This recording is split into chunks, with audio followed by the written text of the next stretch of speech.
दादा श्रीमान राम सेवक यादव जी ने ग्राम गढ़रौली से दिया है। ये हमारे छोटे भाई दिनेश चंद्र जी पावन ग्राम नसीरपुर से ये माल्यार्पण कर रहे हैं। भगवान खूब धन धाम से संपन्न रहे, यही मेरी आशा है, यही मेरी अभिलाषा है। माता बहनाओ, रुक्मिणी की मैया ने सुंदर सा आसन दिया है। महाराज भीष्मक जी को उस पर बिठाया और जलपान कराया। जलपान कराने के बाद महाराज भीष्मक पूछने लगे, रानी तुमने असमय समय मुझे क्यों याद किया है? रानी कहने लगी, भगवान अपने घर में जो बिटिया है रुक्मिणी, वो शादी के बारे में जान चुकी हैं, शादी के योग्य हो चुकी हैं।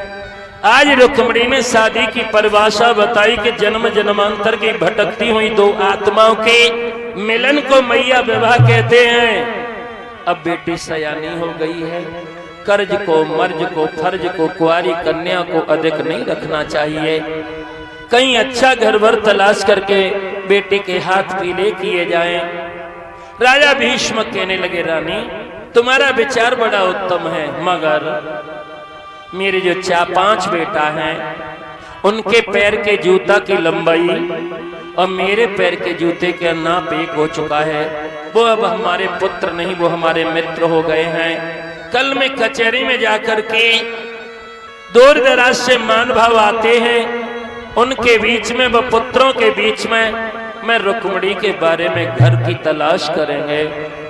द्वितीय दिवस महाराज आए हैं, मंत्री को आवाज लगाई, मंत्री ये सभा में शोर आए हो रहा है, इनसे कहो बैठ जाओ, शांत हो जाओ। अरे बैठ जाओ, शांत हो जाओ, क्यों नहीं बता रहे हो? जो बैठे पे थाड़े है और थाड़े में बैठ जाए।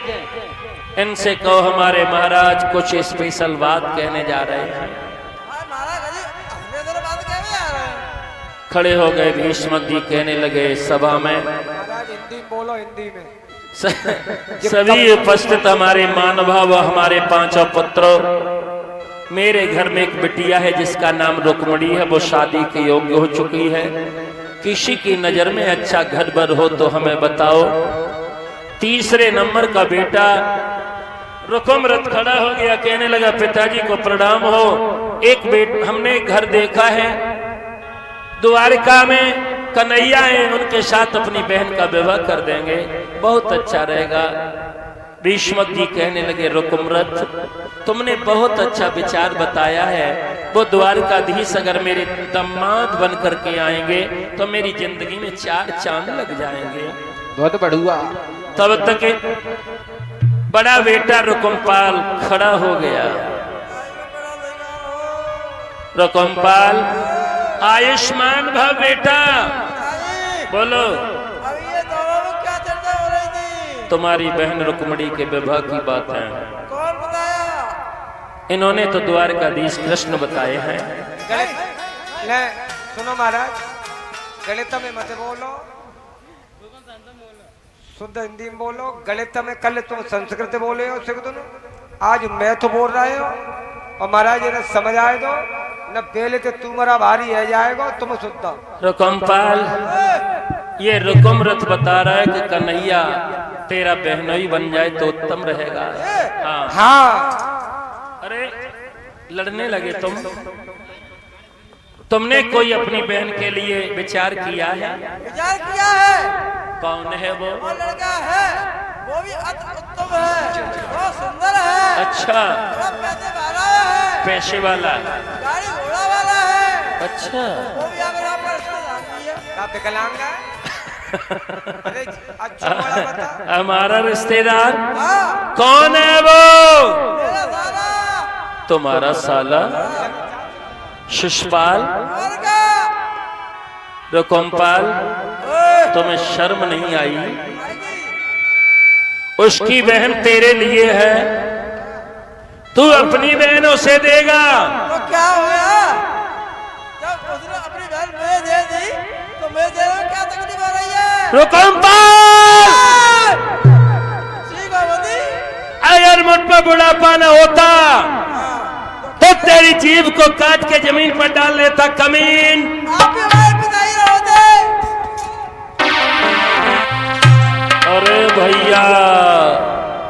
जवानी में अंधा हो गया, कहने लगा मेरी बहन जाएगी तो रुक्मणी केवल मेरे साले के साथ। मैं चुनौती देता हूं, बुढ़ापे की अवस्था, बूढ़े बाप घुटनों के बल बैठ करके अपमान का घूंट पी करके रह गए, पुत्र के आगे कुछ नहीं बोले। और भक्तों, आजकल नौजवानों की करनी करतूतों से वृद्ध लोग बेचारे बहुत दुखी हैं, अपमान का घूंट पी करके रह जाते। सभा से ये निकला है, रुक्मणी ने जैसे ही अपने भैया और बबला की चर्चा सुन ली तो रुक्मणी कोने में बैठी बैठी रो रही है। रुकुमपाल जैसे ही आया, रुक्मणी तू रो रही है किसके लिए? जो कन्हैया शब्द सुना है, जिसकी जबान पे देखो कन्हैया कन्हैया, रुक्मणी उस कन्हैया के लिए अगर तेरा विवाह कर दिया तो ग्वालनी कहलाएगी, और मेरे साले के साथ गई तो तू राज रानी महारानी कहलाएगी।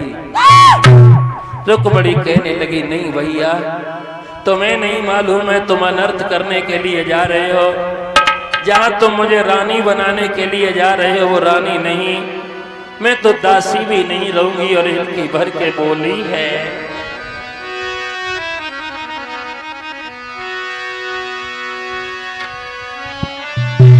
आरे काये पिछारी परो ओ जातयन जरूर हो तो धमकाई,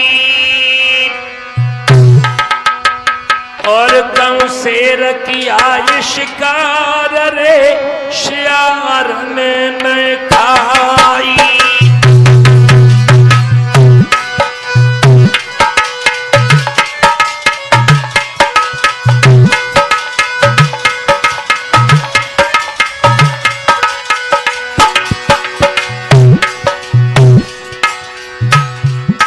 मेरे कृष्ण भानु समान, अरे नादान करे तू बुराई। शिषपाल धूप खद्योग कहीं नहीं जाई,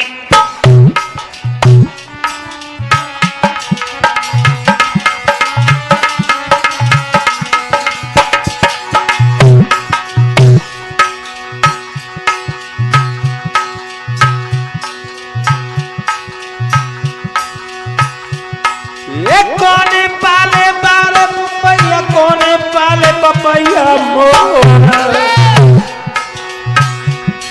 और मेरे दिल में बस गए बेई राजा नंद किशोर।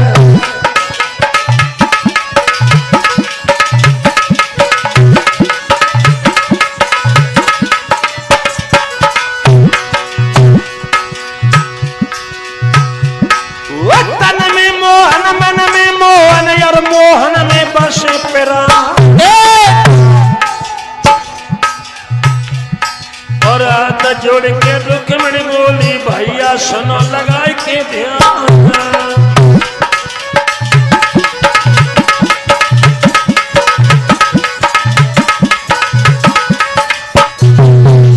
रुक्मणी ने खुले शब्दों में कह दिया मेरी शादी होगी तो कन्हैया के साथ नहीं, मैं मर जाऊंगी।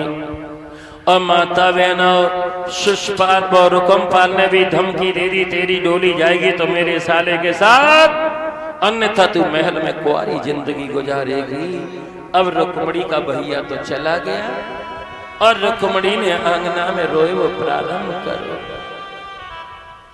पहले तो रुक्मणी अपनी भाभी के पास में गई है और भाभी से बोली भाभी तुम्हें कुछ मालूम है, मेरा भैया बड़ा अनर्थ करने के लिए जा रहा है। अगर मेरे भैया ने ऐसा किया भाभी तो मैं उससे पहले जान दे दूंगी, लेकिन मैं तुम्हारे भैया शिषपाल की दुल्हनिया नहीं बनूंगी।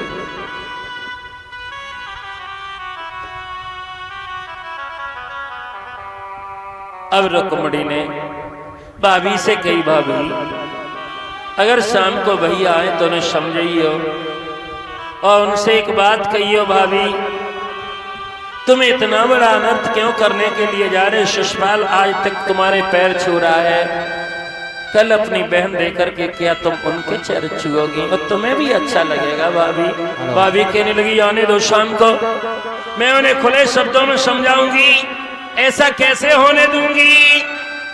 सही हल्की भर के आज रुक्मणी अपनी भविष्य दिल की बात कहती हुई बोली है, भाभी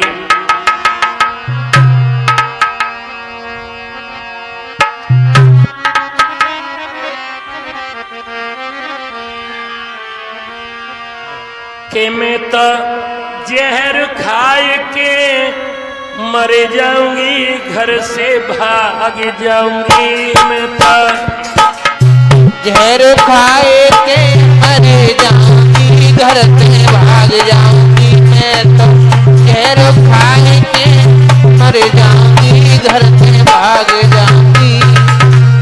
हेलो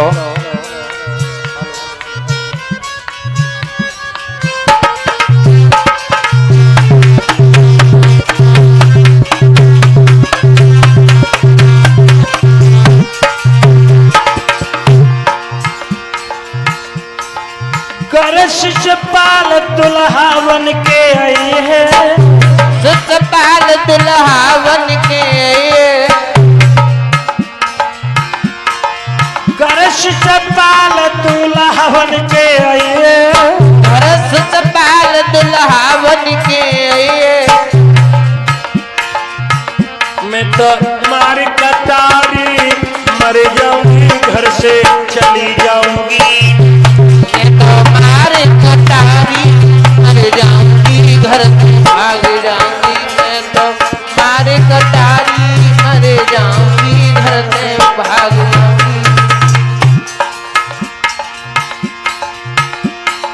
भैया ने अपने साले को ढूंढो, भैया ने अपने साले को ढूंढो।